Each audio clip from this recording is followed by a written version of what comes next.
ಸತ್ಯಂ ಶಿವಂ ಸುಂದರಂ ನಾನು ಸಖತ್ ಹರಿಶ್ಚಂದ್ರ. ನಿರ್ದೇಶಕ ರಿಷಬ್ ಶೆಟ್ಟಿ ಅವರು ಇತ್ತೀಚೆಗೆ ನ್ಯಾಷನಲ್ ಅವಾರ್ಡ್ ವಿನ್ ಆದ ನಂತರ ಒಂದು ಹೇಳಿಕೆ ಕೊಟ್ಟಿದ್ದಾರೆ. ಬಾಲಿವುಡ್ ಚಿತ್ರವು ಭಾರತವನ್ನು ಇಂಟರ್ನ್ಯಾಷನಲ್ ಲೆವೆಲ್ ಅಲ್ಲಿ ತಪ್ಪಾಗಿ ಪ್ರೆಸೆಂಟ್ ಮಾಡಿದೆ ಅಂತ ಹೇಳಿ ರಿಷಬ್ ಶೆಟ್ಟಿ ಅವರು ಹೇಳಿಕೆ ಕೊಟ್ಟಿದ್ದಾರೆ. ರಿಷಬ್ ಶೆಟ್ಟಿ ಅವರ ಈ ಹೇಳಿಕೆ ನಂತರ ಎಲ್ಲ ಕಡೆ ಪರ ವಿರೋಧ ಚರ್ಚೆಗಳು ನಡೀತಾ ಇದೆ. ಆಸ್ ಯೂಶುವಲ್ ಎಲ್ಲಾ ಟಾಪಿಕ್ ಬಗ್ಗೆ ಎರಡೆರಡು ಒಪಿನಿಯನ್ ಇರೋದು ಸಾಮಾನ್ಯ. ಅದೇ ರೀತಿ ಎಲ್ಲ ಕಡೆ ಪರ ವಿರೋಧ ಚರ್ಚೆಗಳು ಆಗ್ತಾ ಇದೆ. ನನಗೆ ರಿಷಬ್ ಶೆಟ್ಟಿ ಅವರ ಬಗ್ಗೆ ವಿಶೇಷವಾದ ಗೌರವವಿದೆ. ಯಾಕೆಂದ್ರೆ ಅವರು ನಮ್ಮ ಊರಿನ ಕಲ್ಚರ್ ಅನ್ನು ಸಿನಿಮಾದ ಮೂಲಕ ತೋರಿಸಿ ಎಲ್ಲಾ ಕಡೆ ನಮ್ಮ ಭೂತ ಕ್ರೋಧ ಕಲ್ಚರ್ ಬಗ್ಗೆ ಗೌರವ ಮೂಡುವಂತೆ ಮಾಡಿದಂತ ನಿರ್ದೇಶಕರು. ಆದುದರಿಂದ ರಿಷಬ್ ಶೆಟ್ಟಿ ಅವರ ಬಗ್ಗೆ ನನಗೊಂದು ವಿಶೇಷವಾದ ಗೌರವವಿದೆ. ಆದ್ರೆ in the same time Bollywood ಮೇಲೆ ಕೂಡ ವಿಶೇಷವಾದ ಗೌರವವಿದೆ. ನಾನು ಹಿಂದಿ ಚಿತ್ರದ ದೊಡ್ಡ ಫ್ಯಾನ್ ಅಂತ ಹೇಳ್ಬೋದು. ಯಾಕೆಂದ್ರೆ ನಾನು ಟೀನೇಜ್ ವಯಸ್ಸಿಂದ ಹಿಂದಿ ಚಿತ್ರಗಳನ್ನು ನೋಡ್ಕೊಂಡು ಬಂದೇನೆ.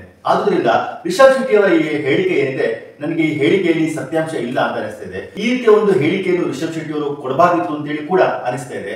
ಅದು ಯಾಕೆ ಅನಿಸ್ತಾ ಇದೆ, ಈ ಹೇಳಿಕೆಯಲ್ಲಿ ಯಾಕೆ ಸತ್ಯಾಂಶ ಇಲ್ಲ ಅಂತ ಹೇಳಿ ನಾನು ಹೇಳ್ತೇನೆ. ವಿಡಿಯೋ ಕಂಪ್ಲೀಟ್ ಆಗಿ ನೋಡಿ. ನಾವು ಹಿಂದಿ ಚಿತ್ರವನ್ನ ನೋಡಕ್ಕೆ ಶುರು ಮಾಡಿದ್ದು ಡಿಡಿಯವನ್ನ ಮುಖಾಂತರ. ಕನ್ನಡ ಚಿತ್ರಗಳಿಗೆ ಕಂಪೇರ್ ಮಾಡಿದ್ರೆ ಹಿಂದಿ ಚಿತ್ರಗಳು ಫಾರ್ ಮೋರ್ ಬೆಟರ್ ಅಂತ ಹೇಳ್ಬೋದು. ನಾವು ಬಾಲ್ಯದಲ್ಲಿ ನಮ್ಮ ಮನೆಯಲ್ಲೂ ಕೂಡ ಕನ್ನಡ ಚಿತ್ರಗಳನ್ನು ತೋರಿಸೋದಕ್ಕಿಂತ ಥಿಯೇಟರ್ಗೆ ಹೋಗಿ ಹಿಂದಿ ಚಿತ್ರಗಳನ್ನೇ ತೋರಿಸ್ತಾ ಇದ್ರು. ಹಾಗಂತ ಕನ್ನಡ ಭಾಷೆಯ ಮೇಲೆ ಅಸಡ್ಡೆ ಅಂತ ಹೇಳಲ್ಲ. ಕನ್ನಡ ಭಾಷೆ ಚಿತ್ರಗಳಲ್ಲಿ ರೇಪ್ ಸೀನ್ಗಳಾಗಿರ್ಬೋದು, ವಲ್ಗರ್ ಕ್ಯಾಬರೆ ಡ್ಯಾನ್ಸ್ಗಳು, ಕನ್ನಡ ಚಿತ್ರದ ಡಬಲ್ ಮೀನಿಂಗ್ ಡೈಲಾಗ್ಗಳು. ನಡಿಯಲೇ ನನ್ ಗುಲಾಬ್ ಜಾಮೂನು ಈಗ ಮಾಡೋಣ ಹನಿಮೂನು.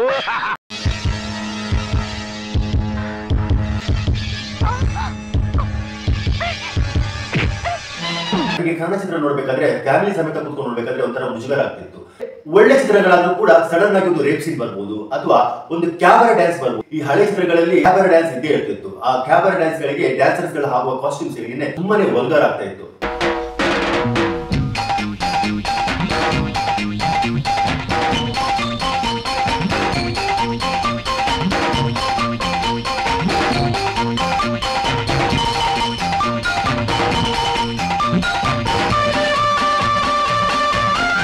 ಹಿಂದಿ ಚಿತ್ರಗಳಲ್ಲಿ ಯಾವುದೇ ರೀತಿಯ ಡಬಲ್ ಮೀನಿಂಗ್ ಡೈಲಾಗ್ಗಳಾಗ್ಲಿ, ಕ್ಯಾಬರೆ ನೃತ್ಯ ಇದ್ರೂ ಕೂಡ ಡ್ಯಾನ್ಸಿಗೆ ಜಾಸ್ತಿ ಮಹತ್ವ ಕೊಡ್ತಾ ಇದ್ರು ಹೊರತು ವಲ್ಗರ್ ಆಗಿ ಅದನ್ನು ಶೋ ಮಾಡ್ತಾ ಇರಲಿಲ್ಲ. 80ರ 90ರ ದಶಕದ ಹಿಂದಿ ಚಿತ್ರಗಳು ನಾವು ಟಿವಿಗಳಲ್ಲಾಗ್ಬೋದು, ಥಿಯೇಟರ್ಗಳಲ್ಲಿ ನೋಡಿರ್ಬೋದು. ಅದು ಶಾರುಖ್ ಖಾನ್ ಚಿತ್ರ ಆಗಿರ್ಬೋದು, ಸಲ್ಮಾನ್ ಖಾನ್ ಚಿತ್ರ ಆಗಿರ್ಬೋದು, ಅಮೀರ್ ಖಾನ್ ಚಿತ್ರ ಆಗಿರ್ಬೋದು, ಯಶ್ ಚೋಪ್ರಾ ಅವರ ಚಿತ್ರ ಆಗಿರ್ಬೋದು, ರಾಜಶ್ರೀ ಪ್ರೊಡಕ್ಷನ್ ಸೂರಜ್ ಭಾರತಿ ಅವರ ಚಿತ್ರ ಆಗಿರ್ಬೋದು, ಸಂಜಯ್ ಲೀಲಾ ಬನ್ಸಾಲಿ ಅವರ ಚಿತ್ರ ಆಗಿರ್ಬೋದು, ಸುಭಾಷ್ ಗಾಯಿ ಅವರ ಚಿತ್ರ ಆಗಿರ್ಬೋದು, ಕರಣ್ ಜೋಹರ್ ಅವರ ಚಿತ್ರ ಆಗಿರ್ಬೋದು. ಎಲ್ಲ ಚಿತ್ರದಲ್ಲೂ ಇಂಡಿಯನ್ ಕಲ್ಚರ್ ಅನ್ನೇ ಪ್ರೆಸೆಂಟ್ ಮಾಡ್ತಿದ್ರು. ಭಾರತೀಯ ಫ್ಯಾಮಿಲಿ ಬಗ್ಗೆ ಒಳಗೊಂಡಂತಹ ಕಥೆಗಳನ್ನೇ ಹಿಂದಿ ಚಿತ್ರಗಳು ಪ್ರೆಸೆಂಟ್ ಮಾಡ್ತಾ ಇದ್ರು. ಹಿಂದಿ ಚಿತ್ರದಲ್ಲಿ ಒಳ್ಳೊಳ್ಳೆ ಸಾಂಗ್ಸ್ ಗಳಿರ್ಬೋದು, ಹೀರೋ ಹೀರೋಯಿನ್ ಗಳ ಕಾಸ್ಟ್ಯೂಮ್ಸ್ ಗಳಾಗಿರ್ಬೋದು, ಸಾಂಗ್ ನ ಕೊರಿಯೋಗ್ರಫಿ ಆಗಿರ್ಬೋದು, ಅವರ ಮೇಕಿಂಗ್ ಆಗಿರ್ಬೋದು, ಇದೆಲ್ಲ ತುಂಬಾನೇ ಚೆನ್ನಾಗಿರ್ತಾ ಇತ್ತು. ನಾವು ಹೀರೋಗಳು ಮಾಡಿದ ಡ್ರೆಸ್ ಅಪ್ ಗಳನ್ನು, ಅವ್ರು ಮಾಡಿದ ಸ್ಟೈಲ್ ಗಳನ್ನು ನಾವೆಲ್ಲ ಫಾಲೋ ಮಾಡ್ತಿದ್ವಿ.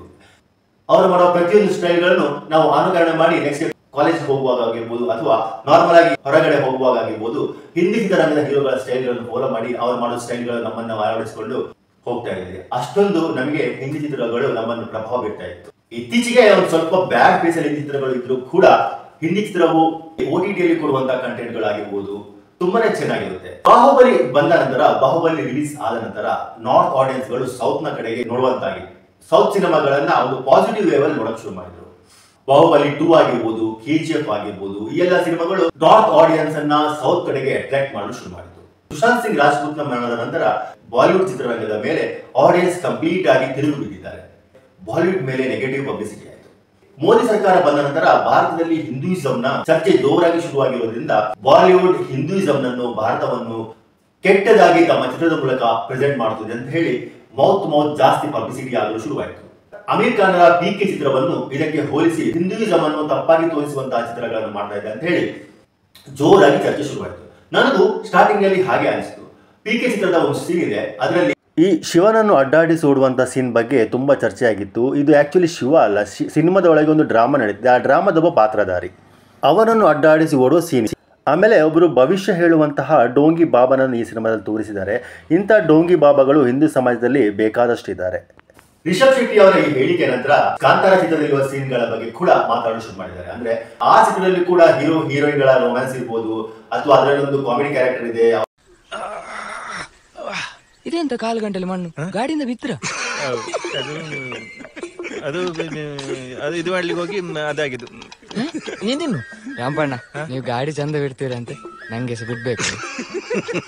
ಸಾಕು ತಿನ್ನಿ. ಕಾಲಲ್ಲಿ ಆಗಿರುವಂತಹ ಧೂಳನ್ನು ತೋರಿಸಲಾಗಿದೆ. ಆ ಧೂಳಿನ ಹಿಂದಿರುವ ಸೀನ್ ಏನಿದೆ ಅದು ಕೂಡ ಡಬಲ್ ಮೀನಿಂಗ್ ಸೀನಿಂಗ್. ಅಂತದೆಲ್ಲ ಸೀನ್ ಅಂದ್ರೆ ರಿಷಬ್ ಶೆಟ್ಟಿ ಮಾಡುವಾಗ ಹಿಂದಿ ಚಿತ್ರರಂಗದ ಮೇಲೆ ಬೊಟ್ಟು ಮಾಡುವ ಅಧಿಕಾರ ಅವ್ರಿಗೆ ಹೇಗಿದೆ ಅಂತ ಹೇಳಿ ಕೂಡ ಜನಗಳು ಮಾತಾಡ್ತಿದ್ದಾರೆ. ನನಗೂ ಕೂಡ ಸರಿ ಅನಿಸ್ತಾ ಇದೆ. ನಾವು ಗಾಜಿನ ಮನೆಯಲ್ಲಿ ಕೂತ್ಕೊಂಡು ಬೇರೆಯವರ ಮನೆಗೆ ಕಲ್ಲು ಹೊಡೆಯಬಾರದು ಅಂತ ಅನಿಸ್ತಾ ಇತ್ತು. ಯಾಕೆಂದ್ರೆ ಚಿತ್ರರಂಗ ಅಂದ್ರೆ, ಸಿನಿಮಾ ಅಂದ್ರೆ ಅಲ್ಲಿ ವೆರೈಟಿ ಆಫ್ ಸೀನ್ ಗಳನ್ನು ತೋರಿಸಬೇಕಾಗುತ್ತೆ, ರೊಮ್ಯಾಂಟಿಕ್ ಸೀನ್ ಗಳನ್ನು ತೋರಿಸಬೇಕಾಗುತ್ತೆ, ಐಟಮ್ ಸಾಂಗ್ ಗಳನ್ನು ತೋರಿಸಬೇಕಾಗುತ್ತೆ, ಹೀರೋ ಹೀರೋಯಿನ್ ಮಾಡುವಂತಹ ರೊಮ್ಯಾನ್ಸಿಕ್ ಸೀನ್ ಗಳನ್ನು ತೋರಿಸಬೇಕಾಗುತ್ತೆ. ಇಂತಹ ಸೀನ್ಗಳು ಕೇವಲ ಬಾಲಿವುಡ್ ಅಲ್ಲಿ ಮಾತ್ರ ಅಲ್ಲ, ಕನ್ನಡ ಚಿತ್ರರಂಗದಲ್ಲೂ ಇದೆ, ತಮಿಳು ಚಿತ್ರರಂಗದಲ್ಲೂ ಇದೆ. ಎಲ್ಲಾ ಭಾಷೆಯ ಚಿತ್ರಗಳಲ್ಲಿ ಇಂತಹ ಸೀನ್ಸ್ ಗಳಿರುವಾಗ ಪರ್ಟಿಕ್ಯುಲರ್ ಆಗಿ ಬಾಲಿವುಡ್ ಅನ್ನು ಟಾರ್ಗೆಟ್ ಮಾಡೋದ್ರಲ್ಲಿ ಅರ್ಥನೇ ಇಲ್ಲ ಅಂತ ನನಗೆ ಅನಿಸ್ತಾ ಇದೆ. ಆಮೇಲೆ ಒಂದು ನ್ಯಾಷನಲ್ ಅವಾರ್ಡ್ ವಿನ್ ಆದ ಕೂಡಲೇ ಆ ಕಲಾವಿದರಾಗಿರ್ಬೋದು ಅಥವಾ ಯಾರೊಬ್ಬರು ನ್ಯಾಷನಲ್ ಅವಾರ್ಡ್ ವಿನ್ನಿಂಗ್ ಪರ್ಸನ್ ಆಗಿರ್ಬೋದು ಅವರಿಗೆ ಒಂದು ಹೇಳಿಕೆ ಕೊಡುವ ಅಭ್ಯಾಸ. ಗಿರೀಶ್ ಕಾರ್ನಾಡ್ ಅವರು ಕೂಡ ನ್ಯಾಷನಲ್ ಅವಾರ್ಡ್ ವಿನ್ ಆದಾಗ ಒಂದು ಹೇಳಿಕೆ ಕೊಡ್ತಾರೆ. ಆ ಹೇಳಿಕೆ ಕೂಡ ಆ ಟೈಮ್ ಅಲ್ಲಿ ಕಾಂಟ್ರವರ್ಷಿಯಲ್ ಆಗಿತ್ತು. ಕಂಗನಾ ರನೌತ್ ಕೂಡ ನ್ಯಾಷನಲ್ ಅವಾರ್ಡ್ ವಿನ್ ಆದ ಕೂಡ ಒಂದು ಹೇಳಿಕೆ ಕೊಡ್ತಾರೆ. ಆ ಹೇಳಿಕೆ ಕೂಡ ಕಾಂಟ್ರವರ್ಷಿಯಲ್ ಆಗಿತ್ತು. ಇದೇ ರೀತಿ ಎಲ್ಲರೂ ನ್ಯಾಷನಲ್ ಅವಾರ್ಡ್ ವಿನ್ ಆದ ಕೂಡಲೇ ತಮ್ಮನ್ನು ತಾವು ಎಲ್ಲರಿಗಿಂತ ದೊಡ್ಡದು, ಆ ಫೀಲ್ಡ್ ಅಲ್ಲಿ ಯಾವ್ಯಾವ ಫೀಲ್ಡ್ ಅಲ್ಲಿ ಅವ್ರು ವಿನ್ ಆಗಿರ್ತಾರೋ ಆ ಫೀಲ್ಡ್ ಅಲ್ಲಿ ನಾವೇ ಸ್ಟೇಷನ್ ಅಂತ ಅಂದ್ಕೊಳ್ಳೋದು ಸರ್ವೇ ಸಾಮಾನ್ಯ. ನನ್ಗೆ ಅನ್ಸುತ್ತೆ ರಿಷಬ್ ಶೆಟ್ಟಿ ಅವರು ಕೂಡ ತಮ್ಮನ್ನು ತಾವು ಎಲ್ಲರಿಗಿಂತ ದೊಡ್ಡ ನಿರ್ದೇಶಕರು ಅನ್ಕೊಂಡ್ಬಿಟ್ಟಿದ್ದಾರೆ ಅನ್ಸುತ್ತೆ. ಒಂದ್ಸಲ ರಿಷಬ್ ಶೆಟ್ಟಿ ಅವರು ಕೂತು ನಾನು ಕೆಲವು ಹಿಂದಿ ಚಿತ್ರಗಳ ಲಿಸ್ಟ್ ಅನ್ನು ಹೇಳ್ತೇನೆ, ಆ ಹಿಂದಿ ಚಿತ್ರಗಳನ್ನು ನೋಡಿ ಆಮೇಲೆ ತಾವು ನೀಡಿದಂತ ಹೇಳಿಕೆಯ ಬಗ್ಗೆ ಮತ್ತೊಮ್ಮೆ ಮರು ವಿಮರ್ಶೆ ಮಾಡ್ಬೇಕಂತ ಹೇಳ್ತೇನೆ.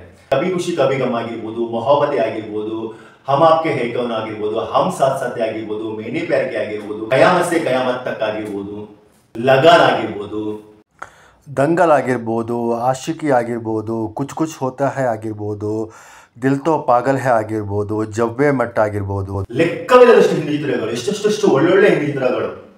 ಈ ಎಲ್ಲ ಹಿಂದಿ ಚಿತ್ರಗಳನ್ನೊಮ್ಮೆ ಅವರು ಕೂತ್ಕೊಂಡು ನೋಡ್ಬೇಕು. ನೋಡಿದ ನಂತರ ಇದರಲ್ಲಿ ಎಲ್ಲಿ ಭಾರತೀಯ ಕಲ್ಚರ್ ಅನ್ನು ಇವರು ಬ್ಯಾಡ್ ಆಗಿ ಪ್ರೆಸೆಂಟ್ ಮಾಡಿದ್ದಾರೆ ಅಂತ ಹೇಳಿ ಅವ್ರು ಹುಡುಕ್ಬೇಕಾಗುತ್ತೆ. ಇತ್ತೀಚಿನ ಕೆಲವು ಚಿತ್ರಗಳಲ್ಲಿ ಈ ಗೇ ಅಥವಾ ಲೆಸ್ಬಿನ್ ಆಕ್ಟ್ ಗಳನ್ನು ತೋರಿಸಲಾಗುವುದು. ಇದರಲ್ಲಿ ತಪ್ಪು ಅಂತ ಇದನ್ನು ಹೇಳಕ್ಕಾಗಲ್ಲ. ಲೆಸ್ಬಿನ್ ಆಗ್ಬೋದು, ಗೇ ಆಕ್ಟ್ ಗಳಾಗಿರ್ಬೋದು, ಇದು ನಡೀತಾ ಇದೆ. ಆ ಸೊಸೈಟಿಯಲ್ಲಿ ನಡೆಯುವುದನ್ನೇ ಚಿತ್ರದಲ್ಲಿ ತೋರಿಸ್ತಾರೆ. ಅದನ್ನು ನೋಡಕ್ಕೆ ಮುಜುಗರ ಆಗುತ್ತೆ. ಆದ್ರೆ ಎಲ್ಲಾ ರೀತಿಯ ಜೋನರ್ ಚಿತ್ರಗಳನ್ನು ಚಿತ್ರ ನಿರ್ದೇಶಕರಾಗಿರ್ಬೋದು, ಚಿತ್ರ ನಿರ್ಮಾಣ ಮಾಡುವವರು ಮಾಡ್ಬೇಕಾಗುತ್ತೆ. ಭಾರತೀಯ ಕಲ್ಚರ್ ಅನ್ನು ತೋರಿಸುವಂತಹ ಚಿತ್ರಗಳನ್ನೇ ಮಾಡಿದ್ರೆ ಜನ ನೋಡ್ತಾರೆ, ಅದು ಹಿಟ್ ಆಗುತ್ತೆ ಅನ್ನೋದಕ್ಕೆ ಯಾವುದೇ ರೀತಿಯ ಗ್ಯಾರಂಟಿ ಇಲ್ಲ. ಹಿಂದಿ ಚಿತ್ರರಂಗ, ಬಾಲಿವುಡ್ ಚಿತ್ರರಂಗ ಮಾಡಿದಂತಹ ಚಿತ್ರಗಳನ್ನು ಸೌತ್ ನಿರ್ದೇಶಕರು, ಸೌತ್ ನಿರ್ಮಾಪಕರು ಇನ್ನೊಂದು 100 ವರ್ಷ ಹೋದರೂ ಕೂಡ ಅವರು ಮಾಡಿದಂತಹ, ಅವರು ಕೊಟ್ಟಂತಹ ಕ್ವಾಲಿಟಿಗಳನ್ನು, ಅವರು ಕೊಟ್ಟಂತಹ ಹಾಡುಗಳನ್ನು, ಅವರು ಕೊಟ್ಟಂತಹ ಒಳ್ಳೊಳ್ಳೆ ಫ್ಯಾಮಿಲಿ ಚಿತ್ರಗಳನ್ನು 100 ವರ್ಷ ಹೋದರೂ ಕೂಡ ಸೌತ್ ನಿರ್ದೇಶಕರು, ಸೌತ್ ನಿರ್ಮಾಪಕರು ಮಾಡಲು ಸಾಧ್ಯವಿಲ್ಲ. ಸೌತ್ ಅಲ್ಲಿ ಹಿಟ್ ಆದಂತಹ ಚಿತ್ರಗಳನ್ನು ಬಾಲಿವುಡ್ ಅವರು ಕಾಪಿ ಮಾಡಿ ರಿಮೇಕ್ ಮಾಡಿರುವಂತಹ ನಿರ್ದೇಶನಗಳಿವೆ. ಅದನ್ನು ಇನ್ನಷ್ಟು ಸೌತ್ ಅಲ್ಲಿ ಹಿಟ್ ಆಗಿರುವ ಚಿತ್ರಗಳನ್ನು ಇನ್ನಷ್ಟು ಚೆನ್ನಾಗಿ ನಿರ್ಮಿಸಿ ಅವರು ಬಾಲಿವುಡ್ ನಿರ್ದೇಶಕರು ತೋರಿಸಿದ್ದಾರೆ. ಆದ್ರೆ ಬಾಲಿವುಡ್ ನಲ್ಲಿ ಹಿಟ್ ಆದಂತಹ ಚಿತ್ರಗಳನ್ನು ಸೌತ್ ನ ಯಾವುದೇ ನಿರ್ದೇಶಕರು ಬಾಲಿವುಡ್ ನ ಸ್ಟೈಲ್ ಅಲ್ಲಿ ಮಾಡಿ ಗೆದ್ದಿರುವಂತಹ ನಿರ್ದೇಶನಗಳಿಲ್ಲ. ಕೇವಲ ಒಬ್ರು ಮಾತ್ರ ಮಾಡಿದ್ರು, ರವಿಚಂದ್ರನ್ ಅವರು ಹಿಂದಿ ಚಿತ್ರರಂಗದ ಹೀರೋ ಚಿತ್ರವನ್ನು ರಣಧೀರ ಚಿತ್ರ ನಿರ್ಮಿಸಿ ಹೀರೋ ಚಿತ್ರಕ್ಕಿಂತ ಬೆಟರ್ ಆಗಿ ಮಾಡಿ ತೋರಿಸಿದ್ದಾರೆ. ಅದು ಬಿಟ್ಟರೆ ಎಂಟೈರ್ ಸೌತ್ ಅಲ್ಲಿ ಹಿಂದಿ ಚಿತ್ರರಂಗ ತೋರಿಸುವಂತಹ ಹಾಡುಗಳಾಗಿರ್ಬೋದು ಅಥವಾ ಓವರ್ ಆಲ್ ಹಿಂದಿ ಚಿತ್ರರಂಗದ ಮೇಕಿಂಗ್ ಗಳಾಗಿರ್ಬೋದು, ಯಾವುದೇ ಸೌತ್ ನಿರ್ದೇಶಕರು ಹಿಂದಿ ಚಿತ್ರವನ್ನು ರಿಮೇಕ್ ಮಾಡಿಕೊಂಡು ಗೆದ್ದಿರುವ ಉದಾಹರಣೆಗಳಿಲ್ಲ. ಆ ರೀತಿ ಸ್ಟೈಲಿಶ್ ಆಗಿರುವ ಚಿತ್ರಗಳನ್ನು ಸೌತ್ ನಿರ್ದೇಶಕರು ಮಾಡಲು ಸಾಧ್ಯವೇ ಇಲ್ಲ ಅಂತ ಹೇಳ್ಬೋದು. ಇತ್ತೀಚೆಗೆ ಸ್ವಲ್ಪ ಚಿತ್ರಗಳು, ಸೌತ್ ಚಿತ್ರಗಳನ್ನು ಎಂಟೈರ್ ಭಾರತದ ಆಡಿಯನ್ಸ್ ಇಷ್ಟಪಡ್ತಾರೆ ಅಂದ ಕೂಡಲೇ ನಾವು ಹಿಂದಿ ಚಿತ್ರವನ್ನ, ಬಾಲಿವುಡ್ ಚಿತ್ರವನ್ನ ಹೀಯಾಳಿಸುವುದು ತಪ್ಪು ಅಂತ ನನಗೆ ಅನಿಸ್ತಾ ಇದೆ. ಹಿಂದಿ ಮತ್ತು ಸೌತ್ ಚಿತ್ರವನ್ನು ಕಂಪೇರ್ ಮಾಡಿ ನೋಡಿದ್ರೆ ನಾನು ಹಿಂದಿ ಚಿತ್ರಕ್ಕೆ ನಂಬರ್ 1 ಸ್ಥಾನವನ್ನು ಕೊಡ್ತೇನೆ. ಭಾರತವನ್ನ ರಿಪ್ರೆಸೆಂಟ್ ಮಾಡಿ ಇಂಟರ್ನ್ಯಾಷನಲ್ ಲೆವೆಲ್ ಅಲ್ಲಿ ಭಾರತಕ್ಕೆ ಹೆಸರು ತಂದು ಕೊಟ್ಟಂತಹ ಚಿತ್ರರಂಗ ಅಂತ ಹೇಳಿ ಹೇಳ್ಬೋದು. ಸೌತ್ ಅಲ್ಲಿ ಹೋಗಿ ಹಿಂದಿ ಚಿತ್ರದಲ್ಲಿ ನಟಿಸಿದವರು, ಅದು ಶ್ರೀದೇವಿ ಆಗಿರ್ಬೋದು, ಹೇಮಮಾಲಿನಿ ಆಗಿರ್ಬೋದು, ಜಯಪ್ರದ ಆಗಿರ್ಬೋದು, ಇವರೆಲ್ಲ ಸೌತ್ ನಲ್ಲಿ ನಟಿಸೋದಕ್ಕಿಂತ ಜಾಸ್ತಿ ಹಿಂದಿ ಚಿತ್ರಗಳು ನಟಿಸಿ ಇಂಟರ್ನ್ಯಾಷನಲ್ ಲೆವೆಲ್ ಅಲ್ಲಿ ತಮ್ಮ ಹೆಸರನ್ನು ಕಂಡುಕೊಂಡಿದ್ದಾರೆ. ಹೀರೋಗಳು ಕೂಡ, ಇವನ್ ರಜನಿಕಾಂತ್ ಕೂಡ ಹಿಂದಿ ಚಿತ್ರದಲ್ಲಿ ಮಿಂಚಬೇಕಂತ ಹೇಳಿ ತಮ್ಮ ಪೀಕ್ ಕಾಲದಲ್ಲಿ ಅವರು ಇಲ್ಲಿ ತಮಿಳು ಚಿತ್ರಗಳನ್ನು ಬಿಟ್ಟು ಹಿಂದಿ ಚಿತ್ರಕ್ಕೆ ಹೋಗಿ ಹಿಂದಿ ಚಿತ್ರವನ್ನು ನಿರ್ಮಿಸಿ ನಟಿಸಿದ್ರು. ಹಿಂದಿ ಚಿತ್ರದಲ್ಲಿ ನಟಿಸುವುದು ಅಷ್ಟೊಂದು ಗ್ರೇಟ್ನೆಸ್ ಅಂತ ರಜನಿಕಾಂತ್ನವರೇ ತಿಳ್ಕೊಂಡಿದ್ರು. ಯಾವೊಬ್ಬನೇ ರಿಪೋರ್ಟರ್ ಒಂದ್ಸಲ ಸುನಿಲ್ ಶೆಟ್ಟಿ ಅವರಿಗೆ ಕೇಳಿದ್ದ, ಸೌತ್ ಮತ್ತು ಈ ಬಾಲಿವುಡ್ ಚಿತ್ರರಂಗಕ್ಕೆ ಕಂಪೇರ್ ಬರ್ತಾ ಇದೆ, ಅದರ ಬಗ್ಗೆ ನೀವು ಏನ್ ಹೇಳ್ತಾ ಇದ್ದೀರಾ ಅಂತ ಹೇಳಿ ಸುನಿಲ್ ಶೆಟ್ಟಿ ಅವರನ್ನು ಒಬ್ಬ ರಿಪೋರ್ಟರ್ ಕೇಳಿದಾಗ ಸುನಿಲ್ ಶೆಟ್ಟಿ ಅವರು ಹೇಳ್ತಾರೆ, बाप रहेगा, बाकी के फैमिली मेंबर्स रहेंगे. तो आप बाप होता है, बेटा होता है ಅಂತ ಹೇಳಿ. ಅಂದ್ರೆ ತಂದೆ ಯಾವತ್ತಿದ್ರು ತಂದೆನೆ, ಮಗ ಯಾವತ್ತಿದ್ರು ಮಗನೇ. ಅಂದ್ರೆ ಅವರ ಪ್ರಕಾರ ಬಾಲಿವುಡ್ ಎಲ್ಲರ ತಂದೆ, ಎಲ್ಲರ ದೊಡ್ಡಣ್ಣ ಅಂತ ಹೇಳಿ. ಈ ಮಾತನ್ನ ನಾನು ಕೂಡ ಒಪ್ಕೊಳ್ತಾ ಇದ್ದೇನೆ. ಬಾಲಿವುಡ್ ಸಬ್ ಕಾ ಬಾಪ್ ಹೈ. ಅಂದ್ರೆ ಬಾಲಿವುಡ್ಗೆ ಸೌತ್ ಇಂಡಸ್ಟ್ರಿಯನ್ನ ಕಂಪೇರ್ ಮಾಡಲು ಸಾಧ್ಯನೇ ಇಲ್ಲ. ಸೌತ್ ಇಂಡಸ್ಟ್ರಿ ಎಷ್ಟೇ ದೊಡ್ಡ ದೊಡ್ಡ ಚಿತ್ರಗಳನ್ನು ಮಾಡಲಿ ಅಥವಾ ಎಷ್ಟೇ ಬಾಲಿವುಡ್ಗಿಂತ ಟೆಕ್ನಿಕಲಿ ಬೆಟರ್ ಆಗಿರುವ ಚಿತ್ರಗಳನ್ನು ಮಾಡಲಿ, ಆದ್ರೆ ಬಾಲಿವುಡ್ ನಾವು ಕೊಡುವಂತಹ ಕಂಟೆಂಟ್ ಗಳನ್ನಾಗಿರ್ಬೋದು, ಬಾಲಿವುಡ್ ಅಲ್ಲಿ ಇರುವ ಪ್ರೊಫೆಷನಲಿಸಮ್ ಆಗಿರಬಹುದು, ಅದನ್ನು ಸೌತ್ ನವರು ತರಲು ಸಾಧ್ಯನೇ ಇಲ್ಲ. ನನಗೆ ಅನಿಸುತ್ತೆ ರಿಷಬ್ ಶೆಟ್ಟಿ ಅವರು ಬಾಲಿವುಡ್ ಬಗ್ಗೆ ತಪ್ಪಾಗಿ ತಿಳ್ಕೊಂಡಿದ್ದಾರೆ. ಇವರು ಒಬ್ಬರು ನಿರ್ದೇಶಕರಾಗಿ, ಒಂದು ಜವಾಬ್ದಾರಿಯುತ ನಿರ್ದೇಶಕರಾಗಿ ಈ ರೀತಿ ಕಮೆಂಟ್ಸ್ ಗಳನ್ನು ಮಾಡಬಾರದು, ಈ ರೀತಿಯ ತಪ್ಪುಗಳನ್ನು ಮಾಡಬಾರದು. ರಿಷಬ್ ಶೆಟ್ಟಿ ಅವರು ಒಂದು ವಿಶೇಷವಾದ ಇಮೇಜ್ ಅನ್ನು ಕ್ರಿಯೇಟ್ ಮಾಡ್ಕೊಂಡಿದ್ದಾರೆ, ಒಂದು ವಿಶೇಷವಾದ ಗೌರವವನ್ನು ಕೇವಲ ಸೌತ್ ಅಲ್ಲಿ ಮಾತ್ರ ಅಲ್ಲ, ನಾರ್ತ್ ಆಡಿಯನ್ಸ್ ಗಳ ಒಳಗೆ ಕೂಡ ಕಾಂತಾರ ಚಿತ್ರ ರೆಸ್ಪೆಕ್ಟ್ ಕೊಡ್ತಾರೆ. ಇವನ್ ಬಾಲಿವುಡ್ ಅವರು ಕೂಡ ಕಾಂತಾರ ಚಿತ್ರವನ್ನು ಹಾಡಿ ಹೊಗಳಿದ್ದಾರೆ. ಅದು ಸುನಿಲ್ ಶೆಟ್ಟಿ ಆಗಿರ್ಬೋದು, ಕಂಗನಾ ರನೌತ್ ಆಗಿರ್ಬೋದು, ಕರೀನಾ ಕಪೂರ್ ಆಗಿರ್ಬೋದು, ಎಷ್ಟೋ ಜನ ಈ ಚಿತ್ರಗಳನ್ನ ಹಾಡಿ ಹೊಗಳಿದ್ದಾರೆ. ಅವರುಗಳು ರಿಷಬ್ ಶೆಟ್ಟಿಯ ಬಗ್ಗೆ ಆಗಿರ್ಬೋದು, ಸೌತ್ ಚಿತ್ರಗಳ ಬಗ್ಗೆ ಆಗಿರ್ಬೋದು ಪಾಸಿಟಿವ್ ಆಗಿ ಮಾತಾಡುವಾಗ ನಾವು ಅವರ ಚಿತ್ರಗಳ ಬಗ್ಗೆ ನೆಗೆಟಿವ್ ಮಾತಾಡೋದ್ರಲ್ಲಿ ಅರ್ಥನೇ ಇಲ್ಲ ಅಂತ ಹೇಳ್ಬೋದು. ಬಾಲಿವುಡ್ ಭಾರತೀಯ ಚಿತ್ರರಂಗಕ್ಕೆ ಬೇಕಾದಷ್ಟು ಕೊಡುಗೆಗಳನ್ನು ಕೊಟ್ಟಿದೆ. ಬಾಲಿವುಡ್ ಭಾರತೀಯ ಚಿತ್ರರಂಗಕ್ಕೆ ಒಳ್ಳೊಳ್ಳೆ ಸಿನಿಮಾಗಳನ್ನು ಕೊಟ್ಟಿದೆ, ಅಪಾರವಾದ ತಾರಾ ಭಂಡಾರವನ್ನೇ ಕೊಟ್ಟಿದೆ, ಒಳ್ಳೊಳ್ಳೆ ಹೀರೋಗಳನ್ನು ಕೊಟ್ಟಿದೆ, ನಂಬರ್ ಆಫ್ ಹೀರೋಯಿನ್ಸ್ ಗಳನ್ನು ಕೊಟ್ಟಿದೆ, ವಿಲನ್ಸ್ ಗಳನ್ನು ಕೊಟ್ಟಿದೆ. ಹಿಂದಿ ಚಿತ್ರಗಳು ನನಗೆ ಎಲ್ಲಾ ಭಾಷೆಯ ಚಿತ್ರಗಳಿಗಿಂತ ಒಂದು ಸ್ಟೆಪ್ ಮೇಲೆ ಅಂತ ಹೇಳ್ಬೋದು. ನಿಮ್ಗೆ ಏನಿಸುತ್ತೆ, ಹಿಂದಿ ಚಿತ್ರ ನಿಜವಾಗ್ಲೂ ಭಾರತೀಯ ಕಲ್ಚರ್ ಅನ್ನು ಬ್ಯಾಡ್ ಆಗಿ ಪ್ರೆಸೆಂಟ್ ಮಾಡ್ತಿದ್ಯಾ? ನಿಮ್ಗೆ ಏನಿಸ್ತಿದೆ ಅಂತ ಹೇಳಿ ಕಮೆಂಟ್ ಮಾಡಿ ತಿಳಿಸಿ. ಜೈ ಹಿಂದ್, ಜೈ ಕರ್ನಾಟಕ.